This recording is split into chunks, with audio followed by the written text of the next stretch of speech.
လောကမှာလူတွေပြောကြတယ်တစ်ပင်တွေမှာယုတ်ကစိုးရှိတယ်တို့ဘုံမစိုးရှိတယ်တို့ပြောကြတယ်ထိုယုတ်ကစိုးဘုံမစိုးနေတဲ့ဗိမာန်ကိုမြင်ရလားလို့ဆိုမမြင်ရဘူးလူတွေကတော့ထင်ကောင်းထင်မယ်ယုတ်ကစိုးကတစ်ပင်ခွာကြားမှာတက်ထိုင်နေတယ်လို့ထင်ကောင်းထင်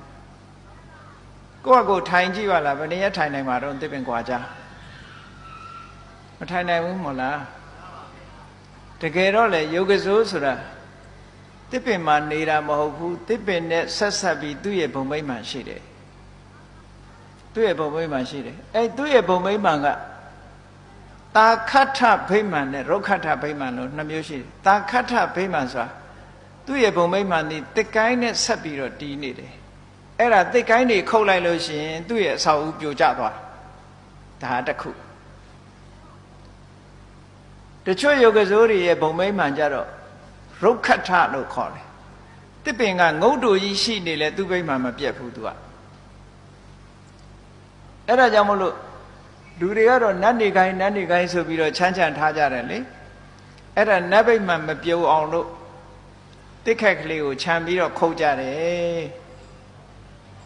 တာခဋ္ဌဗိမာန်မျိုးကိုပြောတာတာခဋ္ဌဆိုတာတာခါဆိုတာတစ်ခက်ထဆိုတာတီးနေတာတစ်ခက်ပေါ်မှာတီရှိနေတဲ့ဘုံမိမ့်မှန်လို့ဒီလိုပြောတာ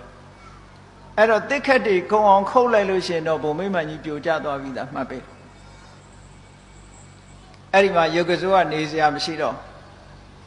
လူတွေကမြင်ရလားဆိုမမြင်ရဘူးလောကမှာလူတွေရဲ့မျက်စိနဲ့မမြင်ရတဲ့အရာတွေကအများကြီးရှိတာဟုတ်ရှိတော့ရှိတယ်မမြင်ရတာတွေအများကြီးရှိတယ်မျက်စိနဲ့မြင်လို့ရတာကတခုတည်းပဲမြင်လို့ရတယ်ဘာလို့ဆိုအစင်းရူပယုံလို့ဆိုတဲ့အစင်းတစ်ခုတည်းပဲယူရဒါဖြင့်ပုံပန်းတဏ္ဍာနေရောမမြင်ရဘူးလားဆိုတာသဏ္ဍာန်ကအစင်းစားပြီးယူတာဟုတ်ကဲ့လားမြင်တာကအစင်းခြံတဲ့ပုံပန်းတဏ္ဍာကစိတ်ကူးပြီးတော့ဖော်ထားတာဒါကြောင့်မို့လို့မျက်စိကမြင်ရတယ်ဆိုတဲ့ရူပယုံကိုအစင်းလို့ဒီလိုပြန်လေးရှိတယ်ဘုန်းကြီးတို့ဒီဟိုမှာတော့တခါကြီးတယောက်ကမေးဘူးတယ်မျက်စိနဲ့မြင်ရတာကာလာလားဖွန်လားသူကမေးတယ်သို့သောစာပေကျမ်းဂန်အရပြောမယ်ဆိုရင်ကာလာကိုလည်းမြင်ရတယ်ဖွန်လို့ဆိုတဲ့တရံကိုလည်းမြင်ရတယ်လို့ပြောတယ်သို့သောကာလာကိုမြင်တာကအဓိကကာလာဆိုဒီမှာကာလာလို့ပြောပြန်လို့ရှိရင်လေကာလာမဲ့တာတွေနဲ့ကြတော့တခါတမျိုးပြောရပြန်တယ်အဲ့ဒါကြောင့်မို့လို့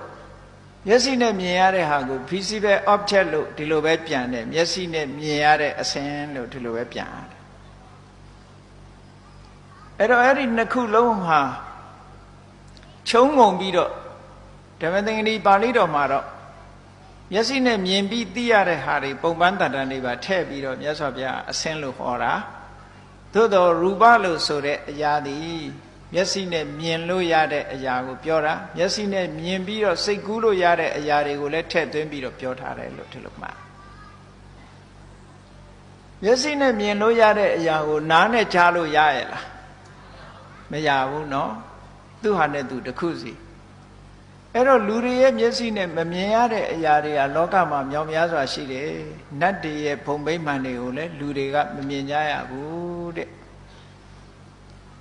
အဲ့ဒီတာခဋ္ဌဗိမာန်လို့ဆိုတဲ့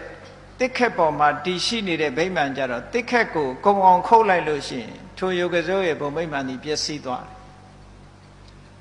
ရုက္ခဋ္ဌဗိမာန်ကြတော့တစ်ပင်တစ်ငုတ်ကျမ်းနေသေးသမျှကာလပတ်လုံးသူ့ရဲ့ဘုံဗိမာန်မပျက်စီးဘူးတဲ့ဒီလိုပြောတာ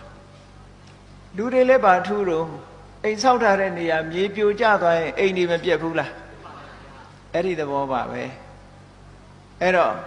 လူတွေကမြေကြီးပေါ်နေတာဟုတ်ကလားမဟုတ်ဘူးမြေကြီးပေါ်မှာအိမ်ဆောက်ပြီးနေတာဟုတ်ကလားယုတ်ကစိုးနတ်ဆိုတာလည်းပဲတစ်ပင်ပေါ်မှာသူ့ရဲ့ဘုံဗိမာန်ပေါ်နေတာသူတို့ကြတော့ကိုယ်တိုင်လှုပ်လို့ရတဲ့အရာမဟုတ်ဘူးသူတို့ဘုံဘဝကကံပေါ်မှာမိတီးပြီးတော့နေရတယ်တဲ့ဒါကြောင့်မို့နတ်တွေရဲ့ဘဝကိုကမ္မဖလူပစီဝီကံရဲ့အကျိုးကိုသာမိတီးပြီးအသက်ပွေးရတယ်လူတွေနဲ့အသက်မွေးပုံချင်းမတူဘူးတဲ့လူတွေကြတော့ဥဋ္ဌာဏဖလူပစီဝီလုံလဝိရိယပေါ်မှာမိတီးပြီးတော့အသက်မွေးရတယ်တဲ့ကြိုးစားရင်ကြိုးစားသလောက်ကံတော့ပါတယ်သို့တော့ကံနဲ့ထိုင်ဆောက်နေလို့လူဘဝမရဘူးတဲ့လုံလဝိရိယခုရတယ် နတ်ဘုံနတ်ဘဝကြတော့အဲ့လိုမဟုတ်ဘူးတဲ့အလုံးဟာကံပေးတဲ့အတိုင်းပဲထင်ရှားနေတယ်ကံကုန်ရင်တော့ဘာမှရှိမှာမဟုတ်တော့ဘူးသူတို့မှာဒီလိုဆွတ်လို့လေနော်